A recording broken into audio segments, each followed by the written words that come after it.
as a trader in general, you don't want to buy the gap up. I totally get it. As a former market maker, on most gaps, I'm going against the trend at the open. And a lot of times that works. And some of the stocks that I trade on the big gap open this morning, Vertiv gapped, sold down. BitDeer gapped higher, sold down. Kia gapped higher, went a little bit higher, and then sold down. But sometimes you get a gap and no sell down the way the Qs reacted today. In that situation, if you don't take that initial power bar, and if you were trading the futures, there was a power bar in the electronic trading or extended trading hours right off the open. And quickly, a power bar is a candle that's larger than the candles around it that begins at the 20, that's moving in the direction of the 20 and clears resistance for a long to the left. So you had a nice power bar, but I totally get it. It came after a 300 point gap in the futures. And if you're not looking at the extended hours, right, you're looking at the regular hours, that's what this gap looked like.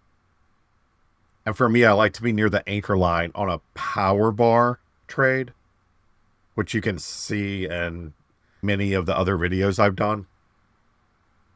But if you don't take that power bar trade, you need a way to get in to this trade when it turns into basically a gap and go. I'm Steven. I'm a former market maker and arbitrage expert. A great way to get into this trade, and this is what some of the people in my Discord did today, is via the fence bar. I'm going to walk you through exactly what that looked like. The fence bar sets up, the fence bar trade sets up on the 5-minute chart, and you simply draw a box around that first candle, right? This is what it looks like. Right, that's your fence. That's the top of the fence, and that's the bottom of the fence. I'm now going to the 2-minute chart.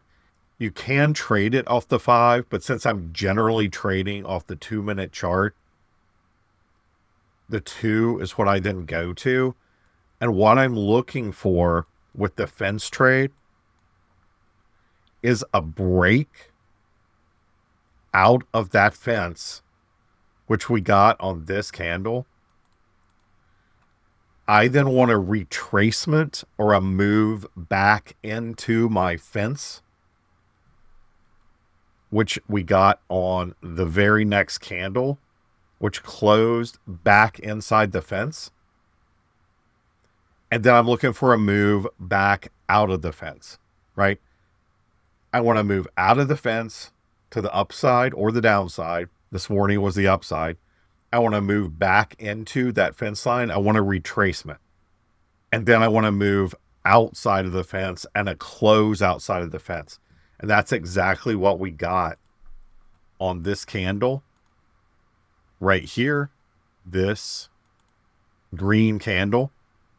And that's my buy point, is when this closes with a stop about halfway into the fence. And this lined up perfectly, right? That's your stop.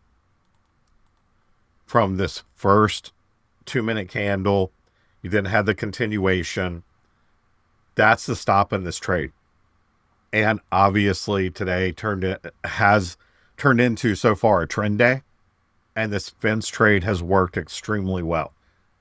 This is your risk in the trade. And eventually you're getting to over 3.5 times your risk. But I'm usually shooting for 1.5 to 2 times, which you essentially got here as the 20, my anchor line, basically caught up to the Qs in this area as this base came in. So again, I totally understand not wanting to do a power bar off the open after you've already had a gap. But if you then don't look for a way to get into the trade, you're going to end up missing trend days like this because you never get in off the open, and then it becomes more and more difficult during the day to get in. The fence bar trade is a great way to get into a trend day after the open. If you want my cheat sheet on how to do the fence trade, just comment fence in the comments below, and I'll get that to you via email. The fence trade to me is definitely one of the tools you want to have in your sort of trading setup toolbox, along with the power bar that I described very quickly. Again, that's going to get you into what turns into a trend day like we're having today so far. I hope this simple approach to entering after a gap helps you with your trading. If it did, please hit like and subscribe, and I'll keep making videos like this. Thanks.